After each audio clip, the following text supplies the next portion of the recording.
Nerea Luis Mingueza, doctora en Ciencias de la Computación, expresó durante su participación en el conversatorio sobre mitos y realidades del futuro de la inteligencia en el año 2024 que la educación irá integrando poco a poco la IA en espacios educativos como un apoyo en la manera de digerir la información, sirviendo como punto de partida, siendo donde empieza la labor del estudiante. Y esta es una dinámica que, de acuerdo a ella, se va a parecer mucho a lo que hará esta persona en su desempeño laboral. Sin embargo, hay estudios dirigidos por entidades de muy amplio reconocimiento como el MIT y Harvard, y estos están poniendo sobre la mesa el uso de la IA como ChatGPT, indicando que está apagando nuestros cerebros y motivación. Natalia Kosmina, líder investigadora del MIT, ha publicado en enero de este año 2025 los hallazgos de su equipo de investigación con referencia a la acumulación de deuda cognitiva al utilizar un asistente de inteligencia artificial para la redacción de ensayos, y esto lo hizo sin esperar la revisión por pares, porque, según ella, teme que en 6 u 8 meses alguien decida crear un jardín infantil con GPT, lo cual expresa como perjudicial para los cerebros en desarrollo, que son los que corren mucho más riesgo.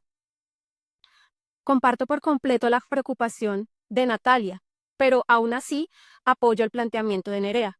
Pero ¿cómo es eso posible si tenemos evidencia científica sobre la mesa sobre el posible daño a nuestros cerebros provenientes de instituciones tan prestigiosas y reconocidas? Yo creo que la respuesta a este dilema está en la propia historia. La humanidad ha recibido con entusiasmo y aprehensión cada avance tecnológico revolucionario, desde la escritura y quizás otros avances anteriores hasta Internet y, claro que sí, la inteligencia artificial.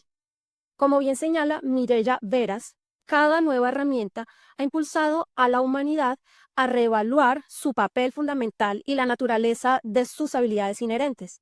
Pero también la historia revela un patrón cíclico al respecto: aprehensión inicial, adaptación cognitiva y social y finalmente integración. En el siglo IV a.C., Platón criticó la escritura en su obra Fedro, argumentando que implantaría el olvido porque las personas dejarían de ejercitar su memoria interna, confiando en marcas escritas externas. Él temía que se iban a producir oyentes de muchas cosas y por ende aprendices de nada. Con la imprenta en el siglo XV fue lo mismo. Conrad Gessner advirtió sobre los riesgos del exceso de libros como una amenaza para la mente y se refirió a ello como una avalancha de información que podía desorientar y saturar. En los años 70 y 80, las calculadoras también generaron intensos debates. Los críticos temían que los estudiantes iban a desarrollar una dependencia excesiva y eso los iba a llevar a un declive de sus habilidades aritméticas fundamentales y el cálculo mental.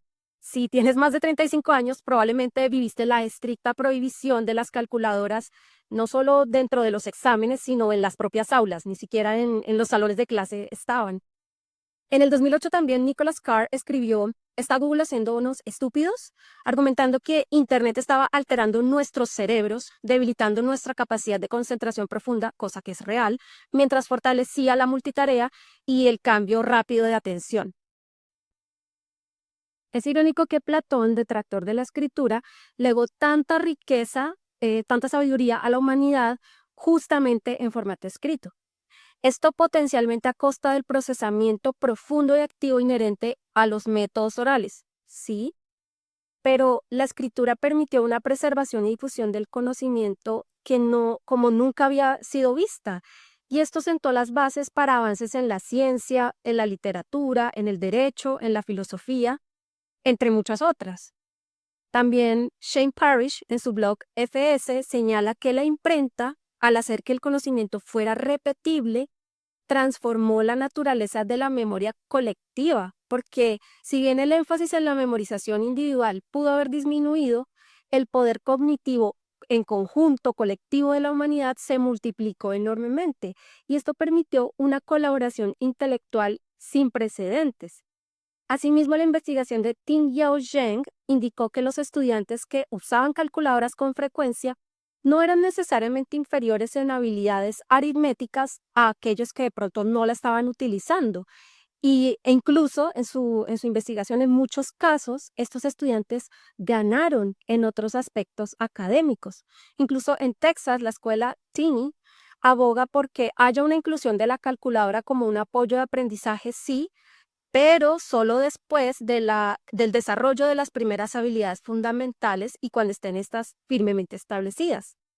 Nicholas Carr, el mismo autor anterior, indicaba que el cerebro empieza, con el efecto Google, a reconfigurar las redes neuronales de acuerdo a las demandas del entorno, y esto incluye, por supuesto, a las tecnológicas.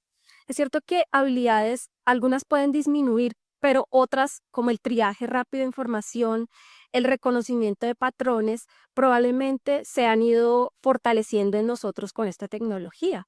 Justamente hay investigaciones que muestran que la tecnología puede construir resiliencia cognitiva.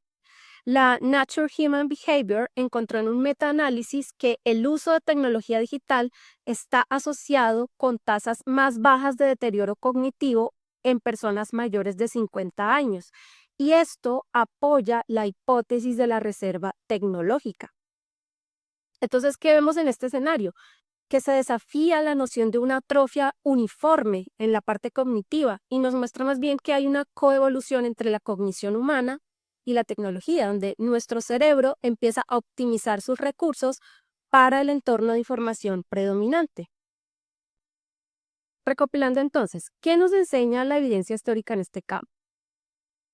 Primero, que a menudo la disminución percibida en ciertas capacidades cognitivas cuando se le da lugar a la adopción de nuevas tecnologías, corresponden al fortalecimiento de funciones de orden superior. Lo segundo es que el impacto de la tecnología en la cognición humana no es simplemente y llanamente determinista, depende fundamentalmente de cómo se diseña, se integra, palabra clave, y se utiliza la inteligencia artificial.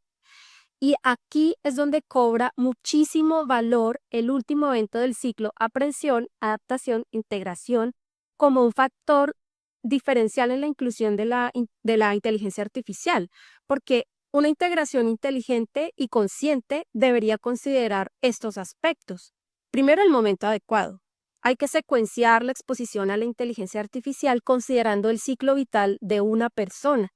¿Esto por qué? Porque permite construir por capas, empezando con las habilidades fundamentales básicas que no deben depender de sistemas externos, por supuesto incluyendo a la inteligencia artificial.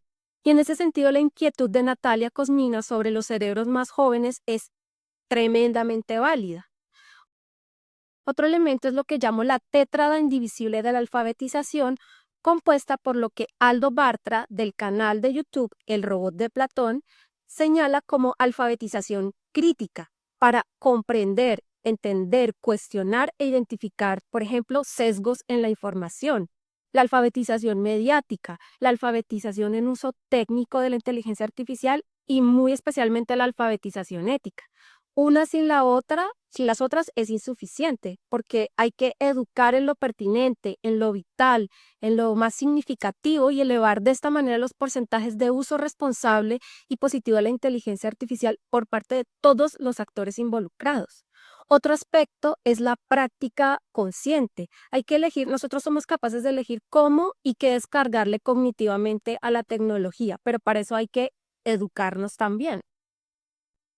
La doctora Nerea Luis planteó que no estamos ante un reemplazo total de la humanidad con IA, sino que estamos ante una redefinición de la colaboración humano-máquina.